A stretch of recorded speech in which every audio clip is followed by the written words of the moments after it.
Bueno, esta es una linda hora para predicar, ¿cierto? Algunos de ustedes van a confiar tanto en mí que van a dormir. Y eso para mí no es una ofensa, sino es señal de confianza. Porque cuando a veces voy manejando y mi esposa va conmigo y cuando me doy cuenta va dormida y entonces un día le reclamé, negra, ella es hija de Chocuano, negra, ¿por qué te duermes?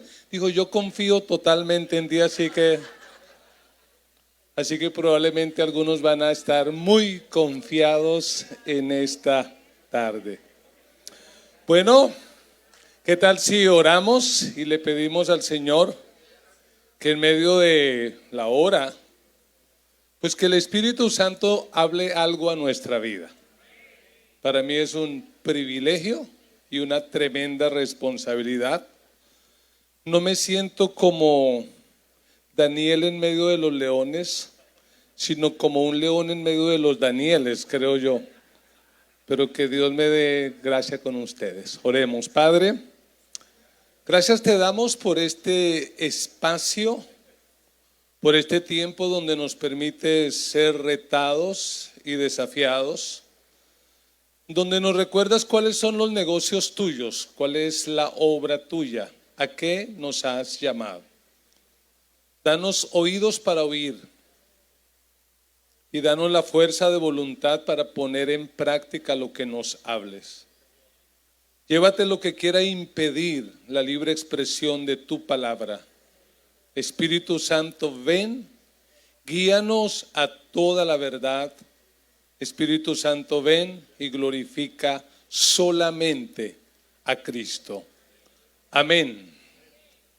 Muy bien, la predicación y el crecimiento de la iglesia. Ese es el tema, porque creo que a eso es a lo que el Señor nos ha llamado, a plantar iglesias. Creo que los números que nos daban esta mañana son bastante confrontantes. En su libro Una iglesia con propósito, Rick Warren dice que como pastores debemos hacernos la pregunta correcta. A veces el problema es que nos hacemos la pregunta incorrecta.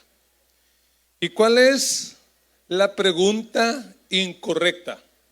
La pregunta incorrecta es, ¿qué hará que la iglesia crezca? Y a veces venimos a eventos como estos con ese anhelo. ¿Qué hago para que la iglesia crezca?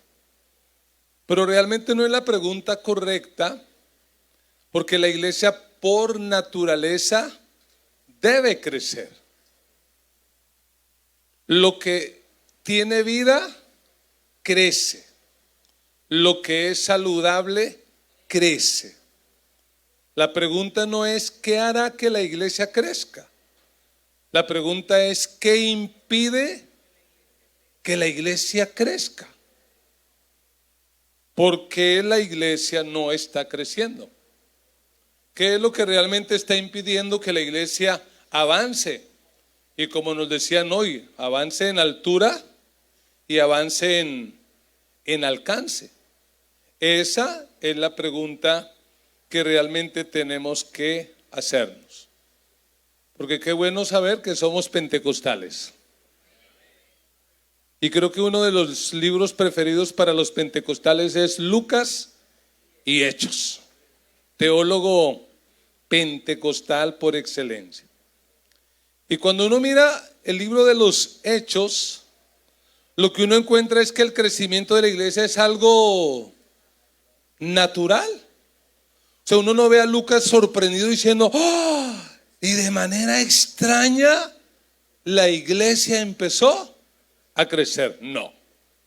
Desde el día del Pentecostés, dice, el Espíritu Santo vino, llenó a los discípulos, Pedro se colocó de pie, predicó, y una buena predicación, y como resultado de esa predicación, 3,000 se convirtieron. No hay sorpresa, lo dice de manera natural, normal. Y de ahí en adelante usted que ha leído la Biblia sabe, va creciendo, 5,000 hombres, va creciendo, va creciendo, va creciendo, hasta que llegan a Tesalónica y los de tesalonicenses que dicen, estos que trastornan el mundo, estos de CEPI también llegaron aquí a plantar iglesias. Oiga, esta gente ya está aquí impactando. Era algo muy normal y muy natural. Usted es predicador, usted sabe esto, yo solo le recuerdo. Pero lo que dice Lucas en el libro de los Hechos es que hubo factores que llevaron a la iglesia a crecer. Uno de ellos, innegociable, el impulso del Espíritu Santo. Mire, esto sin el poder del Espíritu Santo no funciona. Podemos tener los módulos, podemos tener el entrenamiento, podemos tener el administrador, el gerente de plantación, podemos tener absolutamente todo, pero si no tenemos la persona del Espíritu Santo, la iglesia no va a crecer. Necesitamos al Espíritu Santo. Imagínense que los mismos que Jesús entrena durante 3 años, 3 años que les dice en primer lugar vengan, y luego de que los entrena 3 años les dice vayan. Pero si usted mira bien los textos bíblicos, les dice pero antes de ir esperen. Y uno dice pero 3 años de semejante entrenamiento, el mejor maestro que hubiéramos podido querer tener. Y le dice, pero no, todavía no se vayan. Lucas lo dice. Y como que Lucas nos anticipa la pregunta, ¿y por qué? Hasta que reciban el poder de lo alto. Porque recibirán poder cuando haya venido sobre ustedes el Espíritu Santo, y de manera natural serán mis testigos en Jerusalén, Judea, Samaria y hasta lo último de la tierra. Y de eso se trata el libro de los Hechos.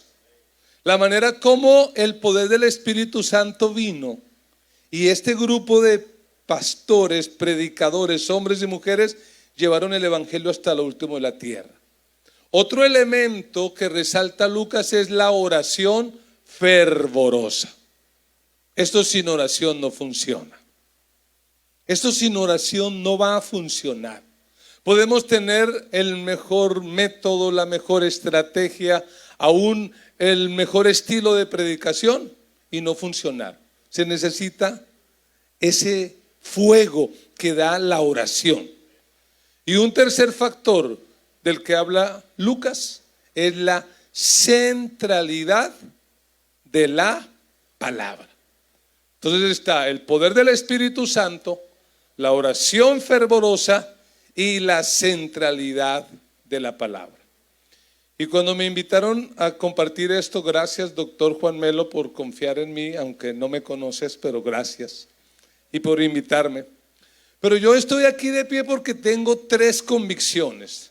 3 convicciones que no son propias, que las he adoptado, pero que las creo con todo mi corazón. Número 1, yo creo que Dios quiere que su iglesia crezca. ¿Qué tal si le dice a la persona que está allí como predicadores pentecostales en el culto, dígale al que está a su lado, Dios quiere que su iglesia crezca? Debemos convencernos de eso. Porque a veces lo que hacemos es justificar, no, es que en esta ciudad es muy duro, aquí son muy religiosos, aquí nunca se ha plantado nada, aquí por aquí. No, Dios quiere que su iglesia crezca. El más interesado es Dios. Segunda premisa es esta: la iglesia crece por medio de su palabra. Cualquier otro crecimiento para mí es sospechoso. Porque si esto se trata de números, pues invite a Shakira a su iglesia, póngala a cantar y ese lugar se le va a llenar. Si la cuestión es números, invite un showman, invite algo así y habrá gente.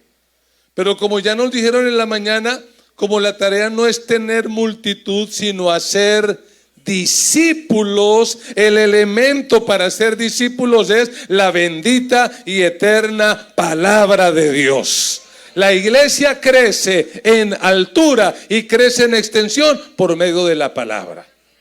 Y una tercera premisa es que la palabra de Dios llega a las personas principalmente, no únicamente, pero llega principalmente a través de la predicación.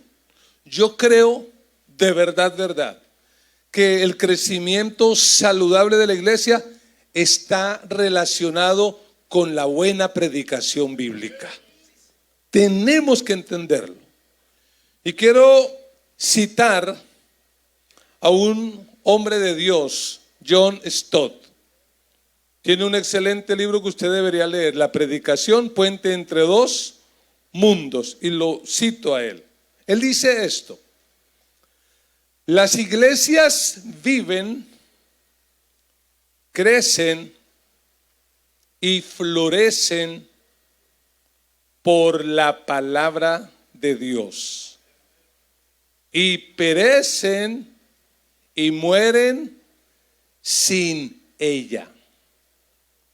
En cualquier momento en que la palabra de Dios es expuesta y aplicada fielmente, las congregaciones crecerán en tamaño y profundidad.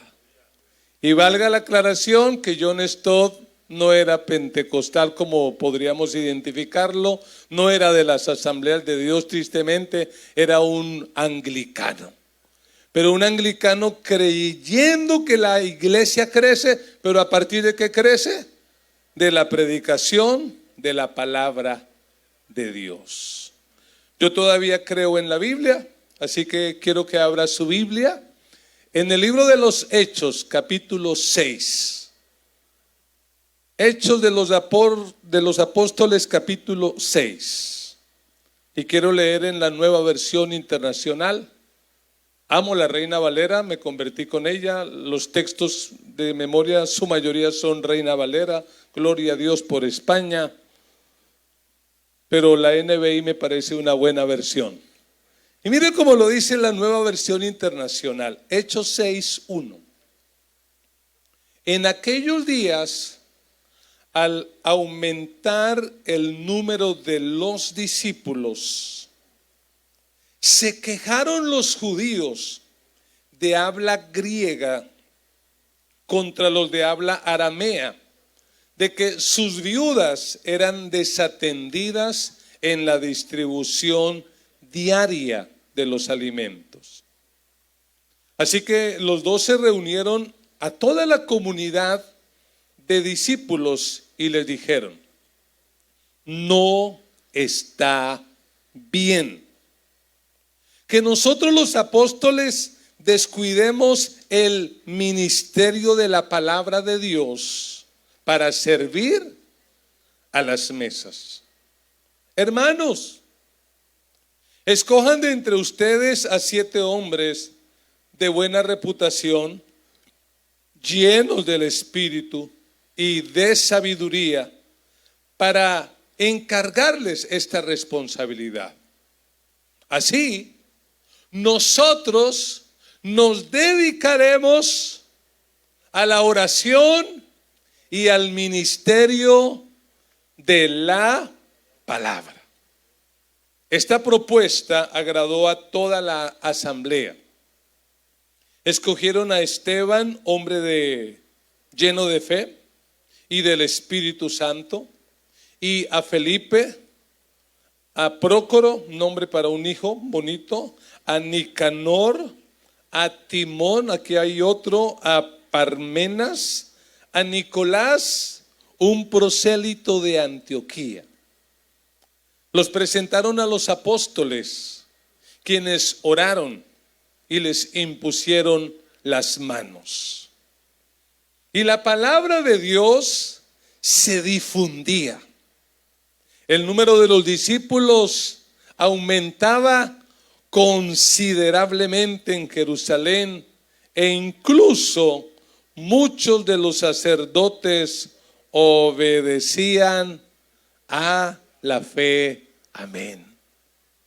Un lindo texto fundante, donde tal vez la intención de Lucas es mostrar cómo esta naciente iglesia empezó a enfrentar sus conflictos y a resolverlos. Algunas observaciones, porque ustedes son predicadores.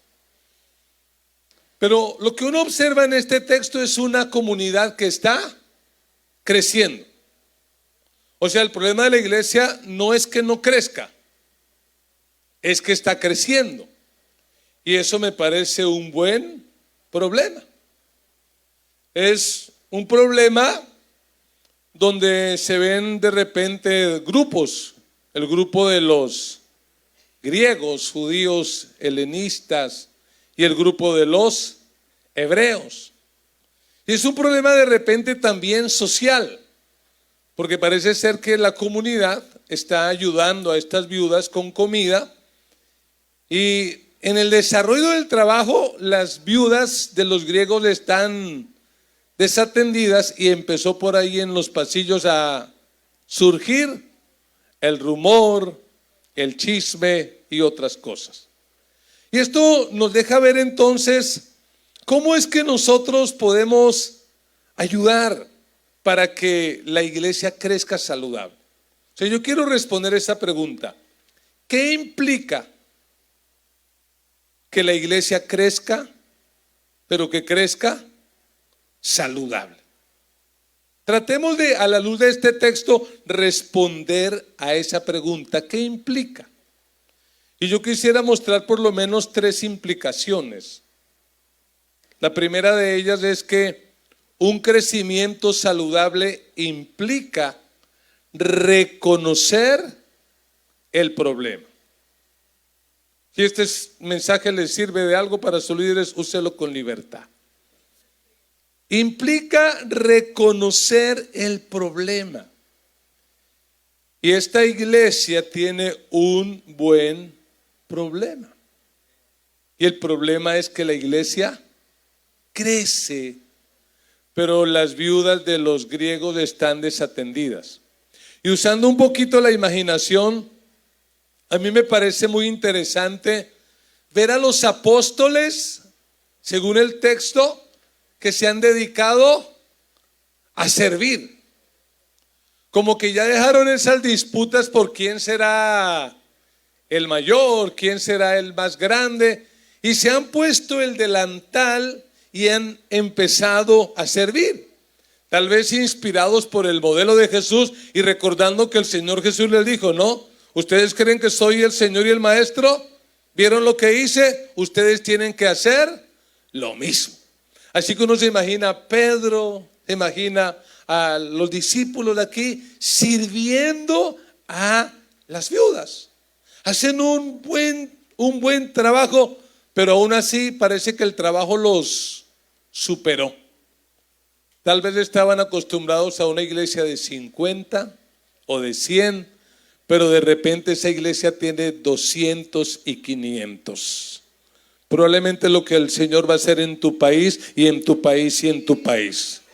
Probablemente lo que el Señor va a hacer en nuestras comunidades, que va a hacer que nuestras iglesias exploten en crecimiento. Y eso genera un problema, pero es un problema bueno, interesante. Y a mí me gusta como lo dice la NBI, porque usted mira ahí en el versículo 2. Y lo que uno ve es que ellos decidieron hacer una reunión. Parece que fue, tal vez, no lo ponga como cierto, pero tal vez fue la primera reunión de CEPI en toda la historia de la iglesia.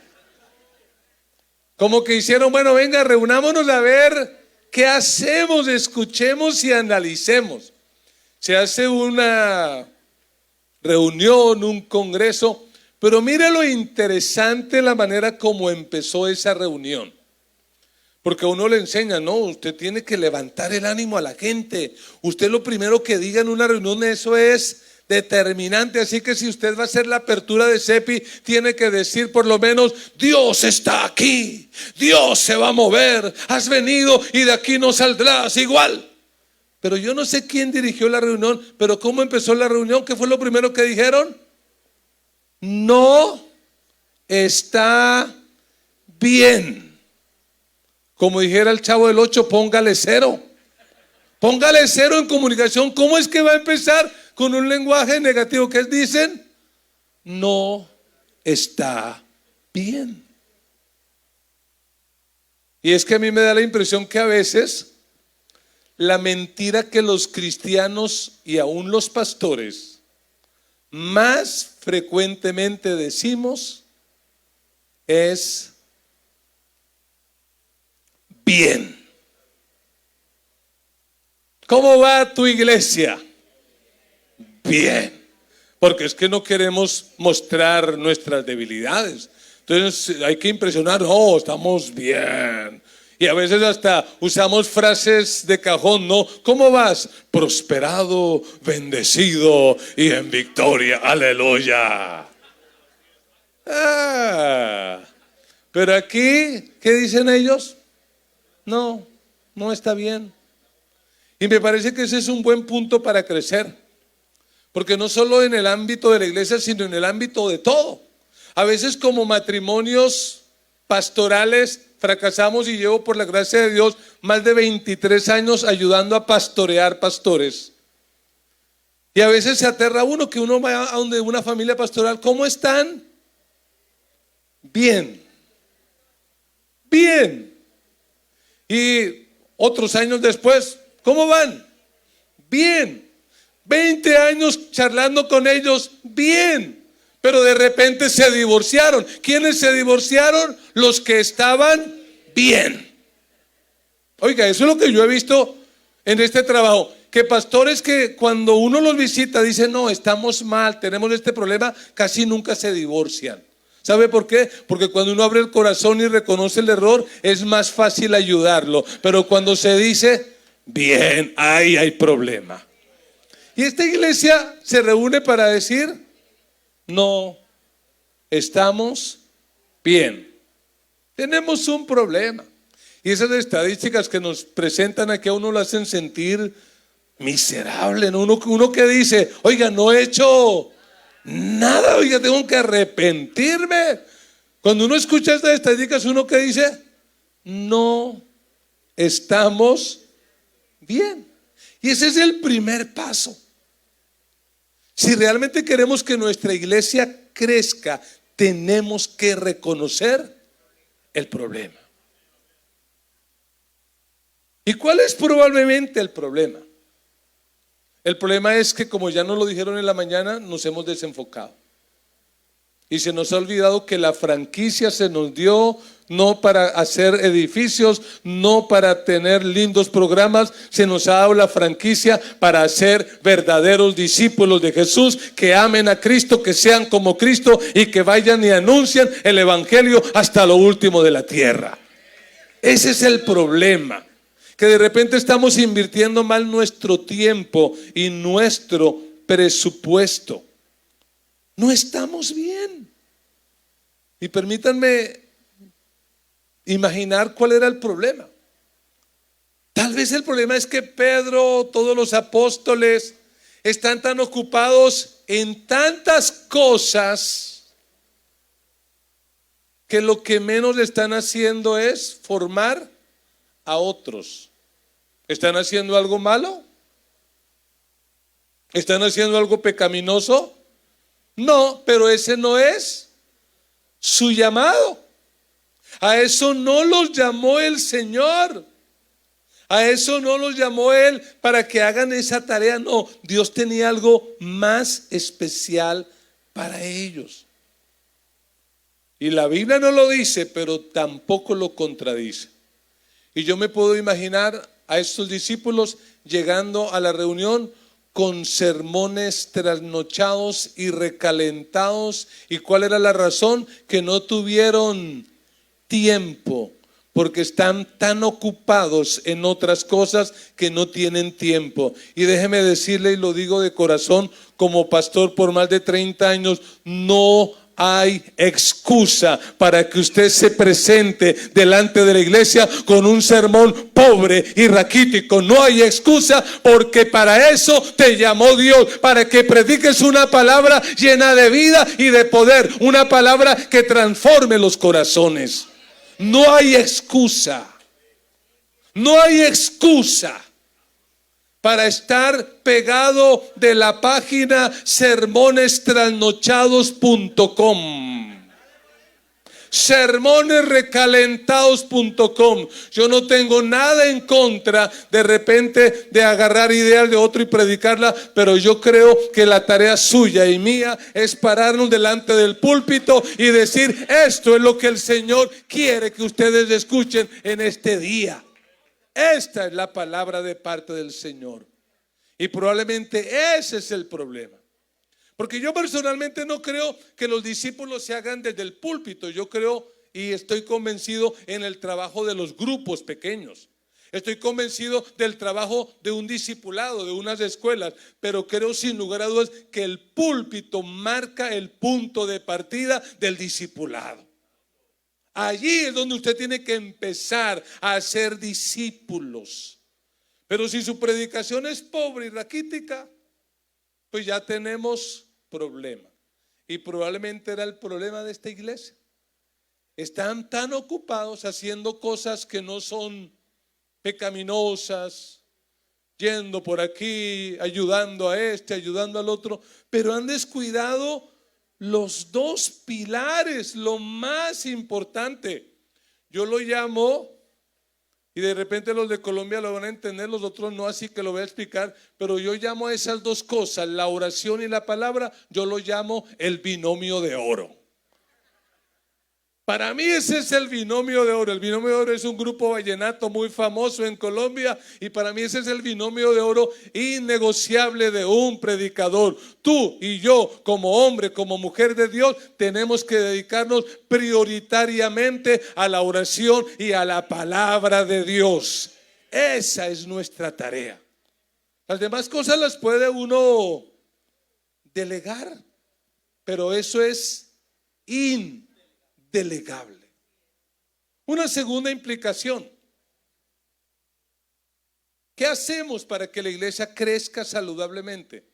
En segundo lugar, hay que replantear el modelo. Tenemos que replantearlo. Los expertos dicen que hasta aquí ya la iglesia llevaba algunos años y de repente se había establecido un modelo. Pero esta crisis tiene que llevar a la iglesia a replantear su modelo. No está mal lo que ellos hacen, pero tiene que replantearlo. Porque lo que uno deduce del texto es que estos discípulos ya no solo están descuidando la oración y la palabra, sino que aún están descuidando a las viudas griegas. Es decir, ¿qué están haciendo bien? Nada. Porque cuando tú descuidas tus prioridades, nada te va a salir bien. Y lo tuyo es la oración y la palabra. Así que ellos se reúnen y dicen: bueno, hay que hacer algo. ¿Y qué es lo que deciden? Armar otro grupo, contratar otro pastor. Esa es una aplicación, porque realmente lo que arman es un grupo de 7. Pero hay iglesias que probablemente sus pastores no están aquí, donde ese pastor jamás formaría otro, porque le da miedo a que le quiten el puesto, a que le corran la banca. Yo creo con todo mi corazón que donde Dios me colocó, nadie, solamente Dios o yo por mi ignorancia me voy a quitar. Mi tarea es estar allí formando y entrenando a otros. Yo aprendí de mi mentor que mi trabajo es quedarme sin trabajo. Mi trabajo es quedarme sin trabajo. Porque hace más de 30 años, cuando yo empecé a plantar la primera iglesia, ¿sabe lo que hacía yo? Todo. Barría, limpiaba, arreglaba las flores con mi esposa, hacía esto. Pero ¿qué empecé a hacer? A quedarme sin trabajo. Mira, ahora tú vas a hacer esto. Mira, ahora tú vas a hacer esto. Hoy, por la gracia de Dios, nuestra iglesia tiene más de 3,000 miembros, la iglesia principal, porque de esa iglesia hemos plantado otras 12 iglesias. No lo digo para orgullo, sino para animar su fe. Y ahorita mismo estamos plantando 2 iglesias, ya no en el país, sino una en Chile, en Viña del Mar, y otra allá en Oviedo, en España, porque yo sí creo que el Espíritu Santo de Dios puede hacer cosas grandes con nosotros. ¿Y cuál es la tarea? La tarea nuestra es quedarnos sin trabajo, pero para eso tenemos que formar a otros, que entrenar a otros. Pero a veces como pastores queremos controlarlo todo, cuando no nos podemos controlar ni nosotros mismos. ¿Por qué no formar? ¿Por qué no compartir el ministerio y el dinero? ¿Por qué no compartir la carga y también la paga? ¿Por qué no hacerlo? ¿Por qué no empezar a formar a otros? Y es lo que ellos hacen. Parece que ya hay un grupo, lo que hacen es visibilizarlos. Y usted sabe que esos 7 que forman, que nombran allí, pues no eran simples meseros. Porque usted puede ver luego lo que pasa con Esteban y lo que pasa con Felipe. Y qué curioso, ¿no?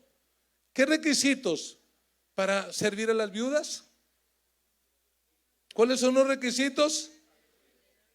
De buen testimonio, llenos del Espíritu Santo y de sabiduría. Ojo con eso. Porque a veces pensamos que ser lleno del Espíritu Santo es solo para algunos.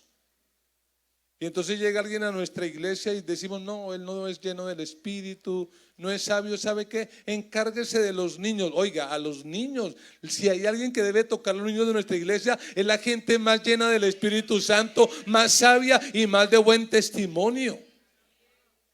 Y aquí están diciendo, mire, este es el perfil, nada menos. Y entonces el modelo se empieza a replantear.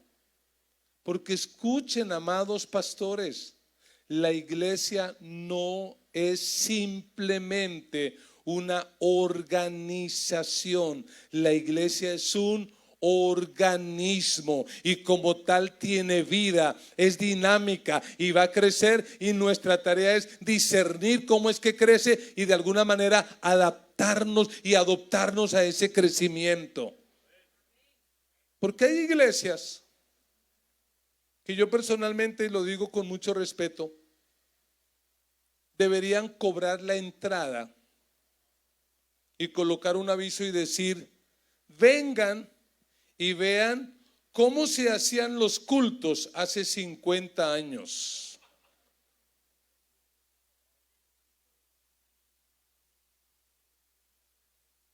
Vengan y vean cómo era que se hacían los cultos hace 100 años. Porque sencillamente están amarrados y anclados a una tradición. Y criticamos a los fariseos. Pero algunos santifican la corbata, santifican el traje. Yo he ido a predicar a iglesias, y lo digo con amor, donde después de predicar me han dicho, muy lindo el mensaje, lástima que no se puso corbata. Y yo dije, o sea que este pastor durante todo el culto no estaba tan pendiente del mensaje, sino del hecho de que yo no usara corbata. Eso le incomodó y le molestó tanto. Y ni ahora que hoy me puse tenis negros, en la iglesia uso tenis blancos, pero como con usted no tengo mucha confianza, pues me traje los negros para no herir por ahí la susceptibilidad de alguien.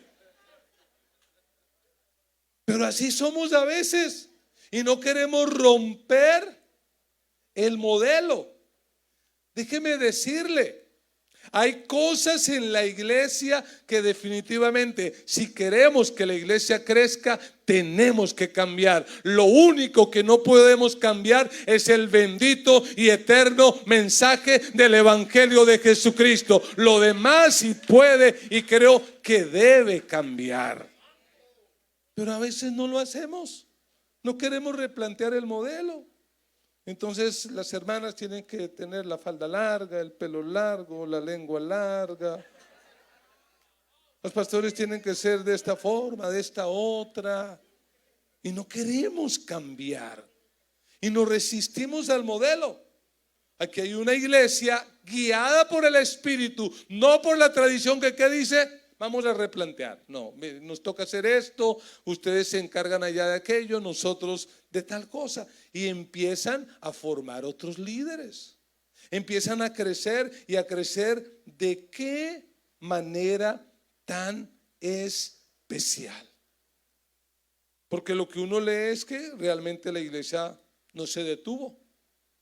La iglesia empezó a crecer todavía más. Y eso nos da una tercera pauta. Un crecimiento saludable implica renunciar al conformismo. Porque no falta por ahí el estudiante de homilética que tomó clase conmigo y me dice, mire, usted no aplica, entonces estoy aquí aplicando, aliterando. Tenemos que reconocer el problema, tenemos que replantear el modelo y tenemos que renunciar al conformismo. Porque qué bueno que Lucas nos diga que los discípulos tomaron esa opción. Pero ¿cuál hubiera sido la otra opción? No hacer nada.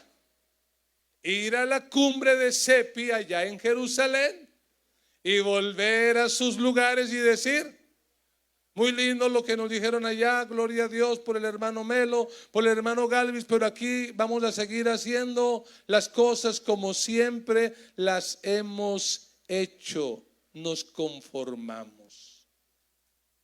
Que no nos pase lo que le pasó a esa chica recién casada. Se casa y un día quiere sorprender a su esposo y le prepara el pescado. Y le sirve el pescado al esposo y el esposo pues en ese enamoramiento dice, mi amor, gracias, y se come el pescado. Pero le hace una pregunta y le dice, oye mi amor, ¿y por qué este pescado no tiene ni cabeza ni cola? ¿Qué pasó? ¿Por qué ese pescado así? Y ella dijo, yo no sé. La verdad no sé, así lo preparaba mi mamá. Y dijo, no, pero raro. Y ella le causó tanta curiosidad que llamó a la mamá. Le dijo, mamá, le preparé el almuerzo a mi esposo y él me preguntó que por qué el pescado sin cabeza y sin cola. Mamá, dime, ¿por qué tú lo preparabas así? Y la mamá le dijo, yo no sé. Su abuelita también lo preparaba así. Y bueno, la abuelita todavía vivía, así que ella llamó a la abuelita, le dijo, abuelita, hoy le preparé el almuerzo a mi esposo recién casado con él y le preparé el pescado y se lo di sin cabeza, sin cola, como mi mamá lo hacía. Y le pregunté a mi mamá que por qué así, y ella me dijo que no sabía que tú lo hacías. ¿Por qué tú preparabas el pescado así, abuela? Y ella dijo, pues porque el sartén que teníamos era muy pequeño, ese era todo el problema, no era por otra razón. Pero a veces seguimos haciendo cosas, ¿y por qué las hacemos? Y con amor y respeto le digo, porque así nos enseñó el misionero, porque así nos enseñó. Hermanos, tenemos que renovarnos, tenemos que renunciar al conformismo, tenemos que abrirnos, tenemos que ser una iglesia más contemporánea. Un día fui a predicar a una reunión de jóvenes y pues luego de la reunión le prediqué, le hablé al pastor que me invitó a cenar. Y como yo prediqué a los jóvenes y parece que él como estaba muy confundido y me dijo, ¿usted por qué predica así? ¿Por qué se viste de esa manera? ¿Por qué por aquí, por allá? Le dije, no, es que la idea es ganarnos. Y él me dijo, no, es que uno tiene que, y me empezó a hablar de sus tradiciones. Y me dijo, es que si no hacemos esto que hemos hecho por tantos años, vamos a perder a los jóvenes. Y yo, como era muy amigo de él, le dije, no, no los vas a perder. Hace tiempos los perdiste y no te diste cuenta. Si nosotros queremos, antes de que Cristo venga, tener una iglesia renovada, tenemos que renunciar al conformismo, tenemos que modernizar todo, menos el bendito y eterno mensaje de la palabra de Dios. Pero sí tenemos que hacer algo especial. Y qué lindo como termina Hechos 6, porque dice el versículo 7 que la iglesia no se acabó. Porque a veces nos da miedo cambiar, porque decimos, si hacemos eso, la iglesia va a cambiar. En la iglesia donde yo soy pastor, un día decidimos colocar todo el techo negro y el fondo negro. Y la razón es que un asesor que trabaja en esto, de lo que yo no sé nada, me dijo, como usted ahora está en las redes sociales, eso le da más impacto y concentra más la gente. ¿Saben lo que dijeron algunos religiositos de la iglesia? Eso es diabólico. Eso tiene un manto negro. Y yo, ¿cómo así? Si mi suegro era negro y era un hombre de Dios, respete. O sea que lo negro es malo. ¿Qué es eso? Pero así somos, ¿no? Y tantas luces y tan... Yo no estoy diciendo que eso sea la clave, pero lo que estoy diciendo es, haga lo que haga, pero renuévese, pero no cambie el mensaje. Y aún así, el mensaje renuévelo, póngalo más contemporáneo. ¿Qué ocurrió? La iglesia creció y creció tanto que lo que dice la Biblia es que aún sacerdotes empezaron a obedecer a la fe. Póngale sentido. ¿Cómo cree usted que era el mensaje de tal manera que lograban impactar aún a los sacerdotes? Si esa gente era preparada. O sea que ahora hay una palabra en esa iglesia tremenda que empiezan a impactar a otro tipo de personas. Yo creo que la iglesia debe crecer y debe crecer a través de la predicación. La predicación bíblica tiene que ser fiel al texto. No predicamos textos fuera de contexto. No estoy en contra de la predicación temática, pero creo con todo mi corazón que la predicación expositiva es y debe ser siempre la corona de la predicación. No forzamos la Biblia para que diga lo que a mí me parece, no. Dejamos que la Biblia hable por sí misma. Debe ser predicación fiel al texto, pero además debe ser predicación relevante al contexto. Y quiero, para ir terminando en estos 8 minutos que me quedan, responder esa pregunta: ¿qué características debe tener la predicación? ¿Qué características debe tener la predicación? Y si en su país hay un movimiento que se llama Langham Preaching, escuelita Langham de predicación, vincúlese, porque le digo la verdad, vale la pena conectarnos con ministerios como Langham, un ministerio fundado por el doctor John Stott. ¿Qué características? Rápidamente, la predicación debe ser pertinente, es decir, debe ser relevante. El problema es que a veces nuestra predicación no apunta a nada. Son disertaciones exegéticas donde la gente dice: ¡oh, qué bueno! Oiga, ¿cómo sabe? Tremendo. Uy, qué impactante. Pero no tocó a nadie. Mire, su predicación debe apuntar a cosas como estas: el pecado,